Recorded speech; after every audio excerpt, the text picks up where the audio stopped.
Righty-ho, we have a special Willie Jackson session this morning because the Fawn is joined by the Rose, Yvonne Tahana, one of our reporters. Yvonne, we had the Kohanga Reo report come out this week. 24 hours after the release of the report, the SFO was called in to investigate. What's the latest on this saga? Well, it was actually 12 hours later that the trustee, the unnamed trustee, sent this email, which has subsequently been sent on to the SFO. The question has been all week, who was that person? And we can say that 3 people in Wellington, credible sources have told us that Tony Waho, a trustee on the Kohanga Reo National Trust, was indeed the person that sent that email through to Hekia Parata's office. Why is this so important? You know, he's a trustee who's broken ranks, and I think that is very interesting, speaking to the dynamics of the trust at this time. We tried to go to the trust for comment yesterday. They had a meeting at the Auckland Airport, motel.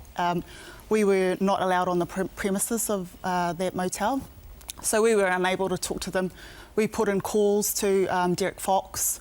He hung up on us. We put in calls to different trustees. We called Tony Waho this morning, left messages. We haven't heard from them. So Tony Waho is the leak, according to the allegations here at the moment.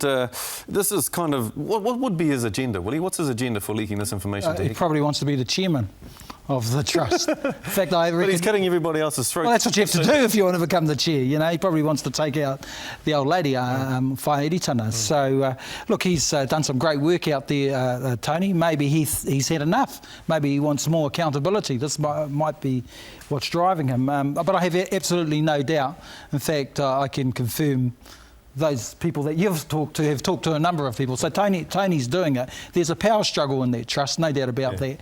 And some of them probably want the old lady out, who's a matriarch, you know, being a fantastic example for our people. Just caught out a bit here, though, because there's a lot of challenges in terms of the processes, how they roll things out. Shane Jones this week has called for a new board.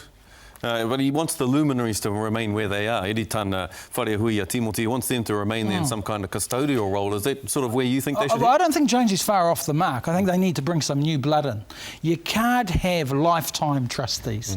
You can't sort of say, I'm the chairman for life. You know, it's like, we know you're the chairman for life of your local kohanga, right? Well, you can't do that. So, you know, and you've got a job forever and a day. There should be some new blood in there because there's some angst out there. But I want to say there's not huge misappropriation going on in the kohanga, but the processes are wrong. The commercial arm, they're arguing, is on its own, but there's no doubt it's interlinked with the trust. But this is obviously going to affect their Treaty of Waitangi claim too, because they wanted autonomy, but if the government's not going to give them autonomy with all this. Well, they may do if they get a clearance from the SFO. So the Minister, Hekia Parata's done the right thing. She couldn't do anything else, but they have to do the right thing. And Hekia is furious with the board. Oh, you can understand that. But as you know, Eritana, Timoti Karetu, Wharehuia Milroy, these people are icons in terms of Māoridom, but they need a bit of a hurry up. They need people like yourself and others on that board, great practitioners in the community. The board needs to be more reflective of Te Ao Māori, and it's not at the moment. And as well as that, they can't have 12 or 14 million in the bank, and you've got pōhara kohangas out there breaking down, you know, windows falling apart and that type of thing. That seems to be the main claim. But we've got to get this right. We're not talking South Canterbury finance here, Yvonne.